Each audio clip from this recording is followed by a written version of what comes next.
लग्नाचा माहोल हाणामारीत बदलला। बूट लपवण्याच्या रिवाजातून दोन कुटुंबांमध्ये तुफान राडा। तुंबळ हाणामारीचा व्हिडिओ सोशल मीडियावर व्हायरल। जालन्यात नेमकं काय घडलं जाणून घेऊ।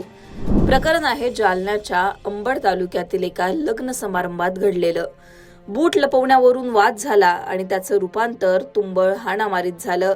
दोन कुटुंबांमध्ये झालेल्या या जोरदार हाणामारीत महिलांसह अनेकांना मारहाण करण्यात आली। याचबरोबर त्यांचे सोन्याचे दागिने सुद्धा हिसकावून नेल्याचा आरोप या प्रकरणात करण्यात आलाय। नेमकं घडलं काय? व्हायरल होत असलेल्या व्हिडिओत नेमकं काय दिसतंय तुम्हीच पहा।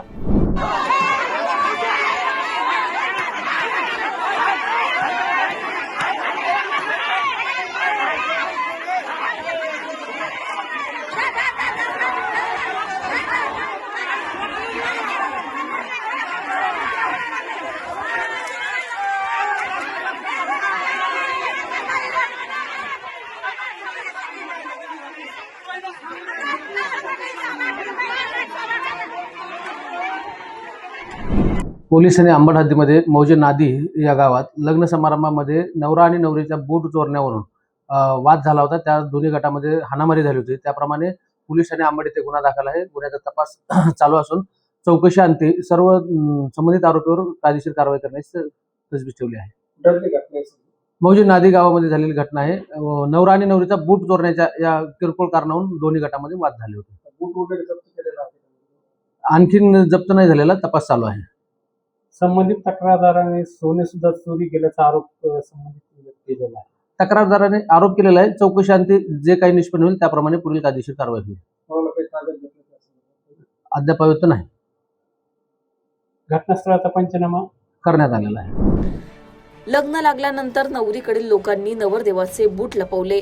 त्यानंतर नवरदेवाचा भाऊ सोमनाथ गायकवाड यानं नवरीची चप्पल लपवल्यानं वाद निर्माण झाला। हा वाद पुढे वाढत गेला आणि दोन्ही बाजूंमध्ये जोरदार भांडण झालं। या भांडणात अश्विनी वाणी, संगीता वाणी, गणेश वाणी, विशाल माळी, सोमनाथ गायकवाड आणि अलका गायकवाड यांना मारहाण करून दुखापत केल्याची तक्रार देण्यात आली। महिलांच्या गळ्यातील आणि कानातील सोन्याचे दागिने जबरदस्तीनं हिसकावून नेल्याचा सुद्धा आरोप करण्यात आला। या प्रकरणी राधा गायकवाड, यशोदा गिरे, शोभा गिरे, दिनेश गोरे, लहू गोरे, शोभा गायकवाड, एका नवरीची चुलती यांच्यासह 6 ते 7 अनोळखी महिलांविरोधात पोलीस ठाण्यात गुन्हा दाखल करण्यात आलाय। पोलीस पुढील तपास करतायत। या घटनेचा व्हिडिओ आता सोशल मीडियावर व्हायरल होतोय। लग्न समारंभातील एक छोटासा रिवाज, त्याचं एवढ्या मोठ्या हाणामारीत झालेलं रूपांतर, यामुळे परिसरात चर्चा रंगली आहे। तुम्हाला या सगळ्या प्रकरणावर काय वाटतं? तुमच्या याबद्दलची मतं कमेंटमध्ये सांगा।